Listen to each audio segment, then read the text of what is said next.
this video, we are going to look at a cool way to choose chords for your songs. So normally we might choose chords according to what we think sounds good together, and that is a perfectly good way to choose chords. We might choose chords according to what key we're in. We might want a song where the chords are in a particular key. If you're not too sure what that means, I have a different video about that and you can check that out, but you don't need to understand it to be able to use what we're about to look at now.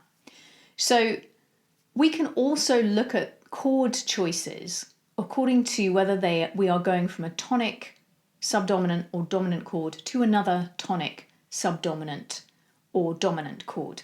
So any of the 7 chords in our key are going to be either tonics or subdominants or dominants. They're just different roles the chords fulfill within the key. Don't worry too much about the labels. What's interesting to us as songwriters is that if we go from one type of tonic chord to another type of tonic chord, we're going to experience that as a more subtle change than if we go from a tonic chord to a subdominant or a dominant chord. Same for the subdominants. If we go from one subdominant chord to another subdominant chord, we're going to experience that as a more modest change than if we were to go from a subdominant chord to a dominant or a tonic. So what that means is that you as a songwriter get to choose how much of a feeling of change each new chord brings in the music, like how much energy does it bring. And sometimes you may want to have more energy, and sometimes you may want the driving force in a particular section of that song to be coming from elsewhere. So you may want the lyrics in a particular section to be the main driver. And in that case, we probably don't want a chord progression accompanying that has lots and lots of contrast in it, because it's going to take the listener's attention away from what's happening in the lyrics, and it might make it harder for them to follow. So there's going to be some situations in which you want a more subtle change in the chords. We don't want it to get boring, but we don't want it to be too vividly contrasted at that time. And then there's going to be other points where we might really want the music to lift and the chord progression to lift, and we do want much more contrast. So understanding whether the chords you're choosing are tonics, subdominants or dominants in the context of where you are in terms of the key is going to allow you to control that in a lot of detail. So to start experiencing this for yourself, if you've never really experimented with this before, you're going to take this list of chords in the key of G that are labelled according to whether they are tonics, subdominants or dominants. You're going to start from G, and then you're going to play G and then the next chord that's on the list, so G to A minor, and that's going to be a tonic to a subdominant. And then you're going to play G to B minor, and that's going to be tonic to a more attenuated tonic. Then you're going to play G to C, and that's going to be tonic to subdominant, and so on, G to D, G to E minor.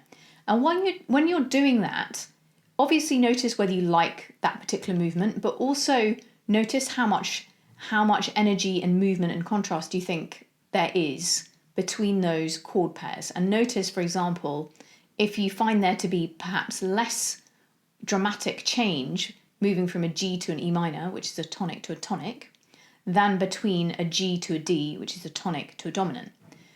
So there's a bunch of different ways that we can use this. Firstly, we can decide that we might want to have certain movements in certain sections of the song. So maybe in a verse, I'm going to stick only to tonics. Or perhaps I'm going to have mainly tonics and one subdominant. And then when I get a dominant chord in, or dominant chord movement in another section, I'm going to experience that as a real lift. So you can save certain movements for certain bits of the song. But you can also create a chord progression where you have, let's say, a tonic to a subdominant movement, but you don't use the same tonics and subdominants every time. I could have a G to a C, and then I could have, and that would be a tonic to a subdominant in the key of G, and then I could have an E minor to an A minor, and that would also be a tonic to a subdominant. And if you had a repeating melody over the top, that melody would likely still sound good, but it would sound recolored. So you can use this to give those chord progressions slightly more subtle interest. Let's say you have a verse section that's going to go for 8 bars. Maybe you don't want to have the same 2 chords alternating 4 times. Maybe you want to switch out for a different tonic and a different subdominant. So that's a couple of examples of how you can use this.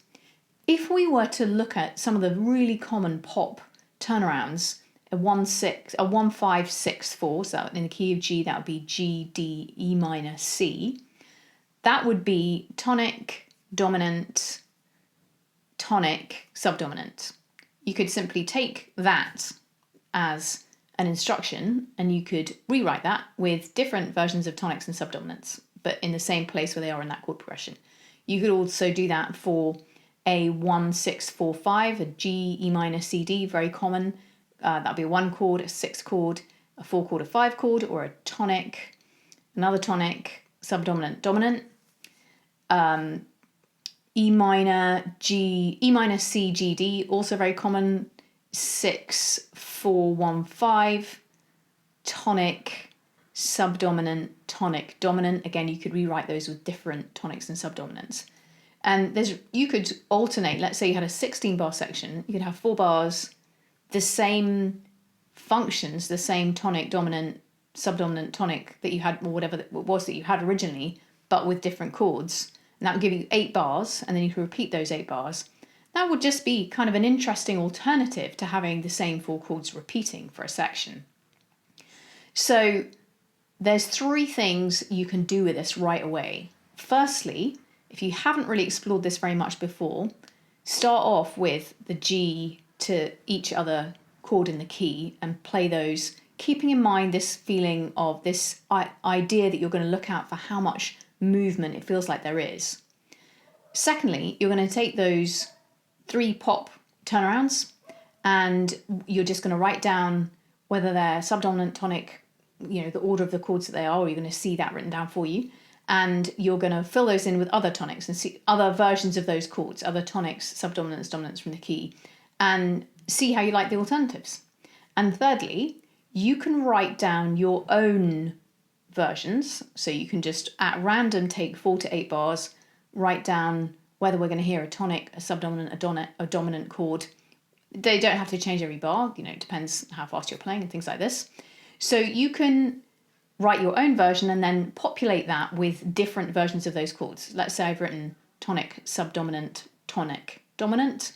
I could have G, C, G, D, or I could have G, C, E minor, D. There's also only one dominant in this iteration of things.